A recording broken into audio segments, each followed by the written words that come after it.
Halo adik-adik, selamat datang di channel YouTube Kak Citra.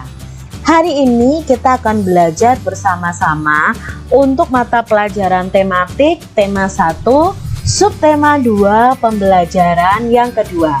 Mari kita belajar bersama-sama. Udin dan teman-teman sangat kompak. Banyak kegiatan yang dilakukan bersama, misalnya memperingati Hari Kemerdekaan.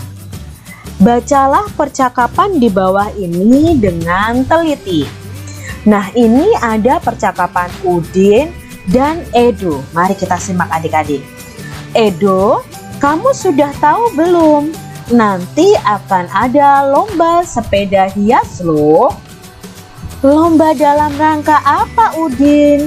Ayo kita ikut lomba itu. Sepertinya menyenangkan. Dalam rangka perayaan Hari Kemerdekaan di kampung kita. Ban sepedamu sudah dipompa. Ayo aku bantu memompanya. Setelah itu kita hias sepeda bersama-sama. Wah, terima kasih, Din. Mari kita mempersiapkan keperluan untuk menghias sepeda kita. Nah, itu percakapan antara Udin dan Edo yang akan mempersiapkan untuk mengikuti lomba menghias sepeda dalam rangka perayaan Hari Kemerdekaan. Dalam percakapan Udin dan Edo ini ada kalimat yang menunjukkan ajakan kepada orang lain. Nah, di pembelajaran 1 kemarin, Kak Citra sudah menjelaskan tentang kalimat ajakan. Kalimat ajakan biasanya ada kata ayo, ada kata mari. Jika ditulis harus diakhiri dengan tanda seru. Nah, kita cari tahu nih adik-adik, mana yang termasuk dalam kalimat ajakan. Yuk kita cari yuk dari percakapan ini. Ya, yang pertama ini. Ayo kita ikut lomba itu. Sepertinya menyenangkan. Ini sudah betul adik-adik. Ada kata ajakan lalu diakhiri tanda seru. Apakah kalian menemukan kalimat ajakan yang lain? Ya, ada lagi. Ayo aku bantu memompanya. Tapi di sini penulisannya salah. Penulisannya seharusnya diakhiri tanda seru. Apakah ada lagi adik-adik? Ya, ada satu lagi. Mari kita mempersiapkan keperluan untuk menghias sepeda kita. Menurut adik-adik, penulisannya betul atau salah? Iya, salah. Karena tidak diakhiri tanda seru. Tapi ini termasuk dalam kalimat ajakan. Udin rukun dengan teman-teman yang tinggal di sekitar rumahnya. Ia sering membantu teman yang membutuhkan pertolongan. Bagaimana dengan kamu? Apakah adik-adik pernah menolong teman kalian yang membutuhkan pertolongan? Pasti pernah ya adik-adik ya. Misalnya menolong teman kalian yang sedang jatuh. Ketika bermain, Udin juga selalu menjaga kerukunan. Selain bermain sepeda, Udin juga suka berlari-lari bersama teman. Nah, di sini perhatikan gerak berlari di bawah ini. Nah, di sini adik-adik ada 3 contoh gerakan berlari. Yang pertama adalah gerakan lari pendek. Nah, lari pendek itu ketika kita melangkah, ya, tangan kita mengayun dan langkahnya itu pendek. Sedangkan lari panjang itu langkahnya kita lebih lebar. Ya, langkah kaki kita lebih lebar. Itu dinamakan lari panjang. Sedangkan lari melewati bilah bambu itu ada bambu, tongkat bambu yang disusun di lantai. Lalu kita ketika lari tidak boleh menginjak bilah bambu tersebut.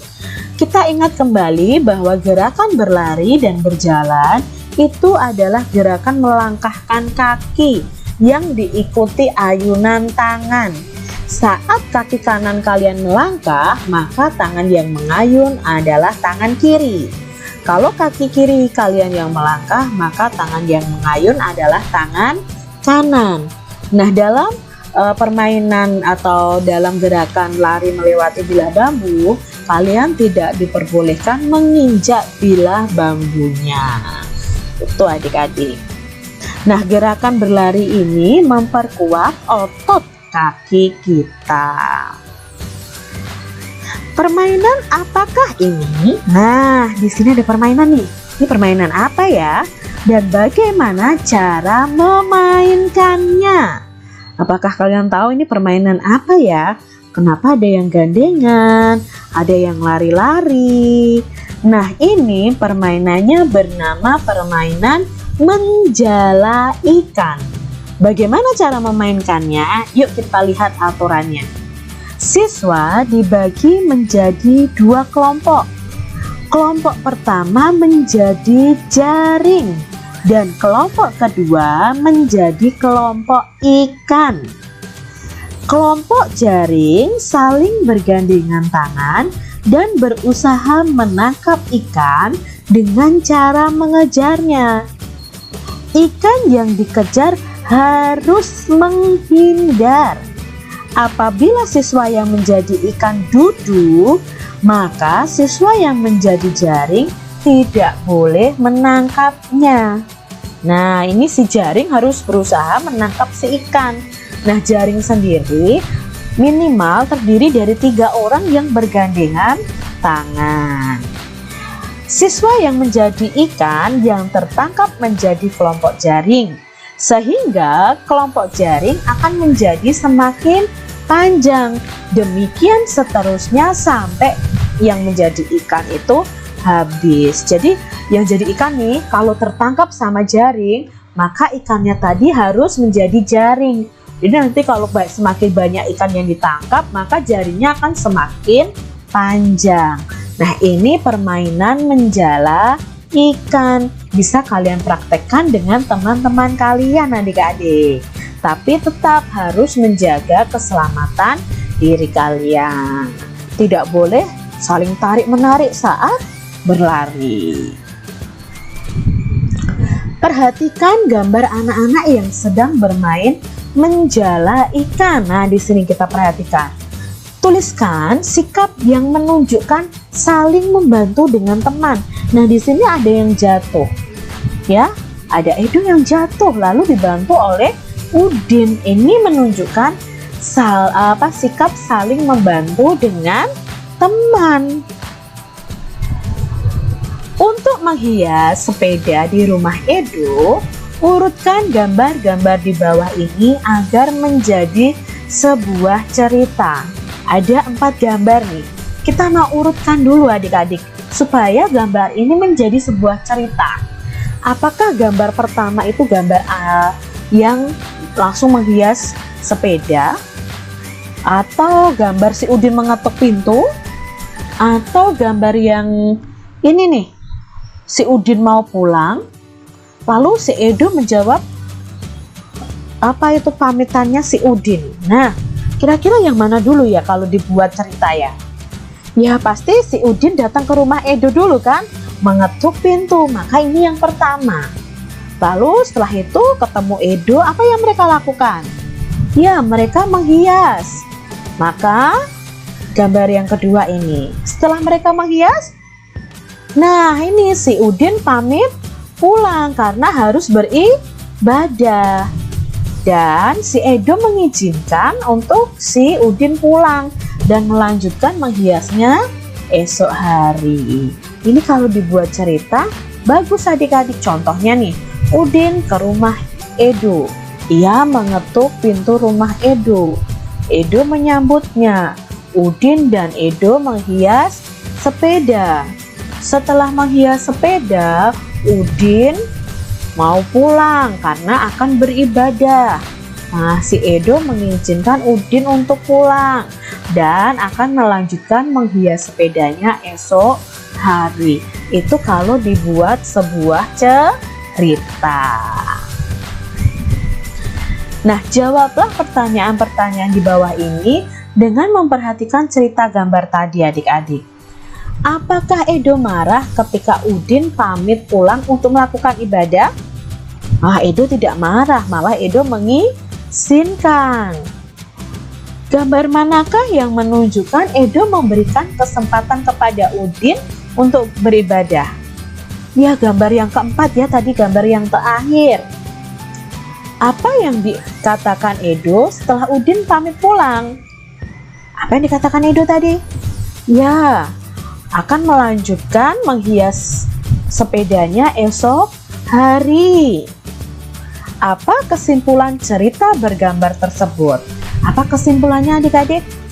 Ya, walaupun saat bermain, kalau ada teman kalian yang izin untuk beribadah, kalian harus memberikan izin dan memberikan kesempatan untuk teman kalian beribadah. Udin berteman baik dengan Edo. Ketika Edo mendapat kesulitan, Udin mau membantu. Meskipun sedang asik bermain, Udin tidak lupa kewajiban beribadah. Sikap Udin dan Edo sesuai dengan pengamalan Pancasila, terutama sila pertama dan sila kedua. Sila pertama itu menunjukkan Udin tidak lupa kewajibannya beribadah. Kalau sila keduanya adalah sikap mereka yang selalu mau membantu. Nah, kalian masih ingat lambang ini? Garuda Pancasila adalah lambang negara Indonesia. Burung Garudanya besar dan gagah perkasa. Lihat perisainya. Perisai itu memuat simbol dari sila-sila Pancasila. Pancasila adalah dasar negara kita. Kak Citra sudah jelaskan di subtema 1 nih, tentang lambang-lambang atau simbol dari sila-sila Pancasila yang ada di perisai Garuda Pancasila. Yuk kita ingat kembali adik-adik. Pancasila itu berasal dari dua kata, yaitu panca dan sila. Panca artinya 5, sila artinya dasar atau aturan. Pancasila artinya 5 dasar atau 5 aturan. Maka di sini ada 5 simbolnya. Ya, kita perhatikan di sini. Bunyi sila pertama adalah ketuhanan yang Maha Esa, disimbolkan dengan bintang. Lalu sila kedua, kemanusiaan yang adil dan beradab, disimbolkan rantai. Persatuan Indonesia disimbolkan dengan pohon beringin. Lalu sila keempat, kerakyatan yang dipimpin oleh hikmat kebijaksanaan dalam permusyawaratan perwakilan, itu disimbolkan kepala banteng. Sila kelima adalah keadilan sosial bagi seluruh rakyat Indonesia, itu dilambangkan atau simbolnya adalah padi dan kapas. Nah, ini ya, simbol pertama adalah bintang. Simbol kedua, rantai emas.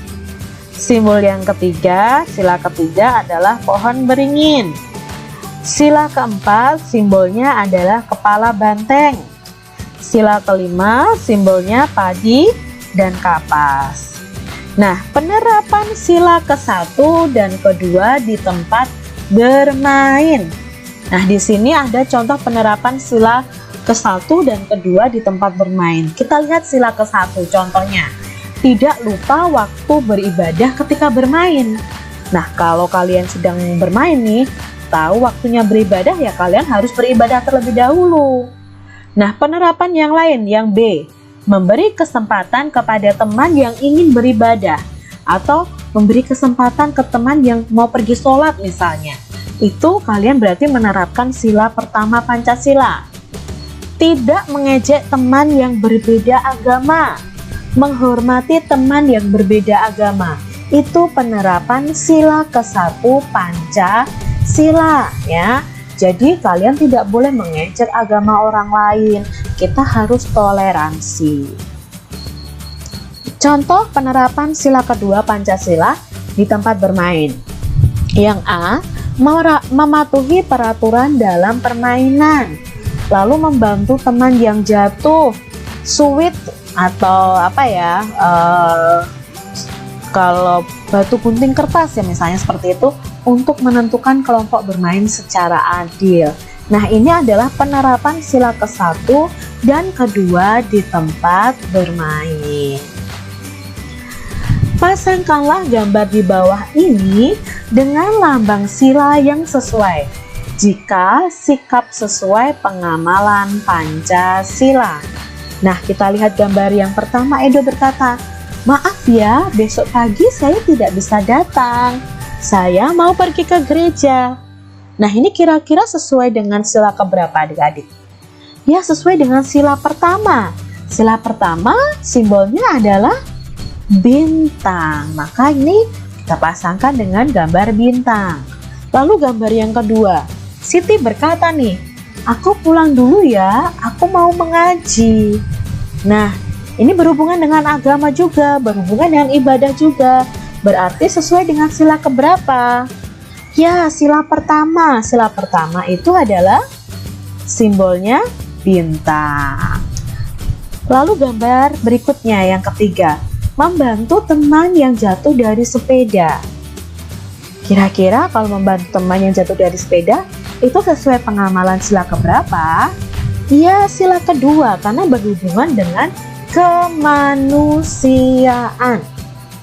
Sekarang berikutnya, hidup rukun dengan teman, bermain rukun dengan teman, bermain adil dengan teman. Itu sesuai dengan sila kedua juga yang simbolnya adalah rantai. Demikian adik-adik untuk pelajaran kita di tema 1 subtema 2 pembelajaran 2. Semoga kalian memahami apa yang Kak Citra sampaikan. Jangan lupa untuk kalian terus jaga kesehatan kalian, rajin berdoa, rajin belajar, dan tetap semangat. Sampai jumpa kembali di video pembelajaran Kak Citra selanjutnya. Tuhan memberkati. Jangan lupa tekan tombol subscribe, lalu tekan loncengnya, tekan juga tombol like, lalu share ke media sosial kalian. Jangan lupa untuk ikuti media sosial Kak Citra. Terima kasih.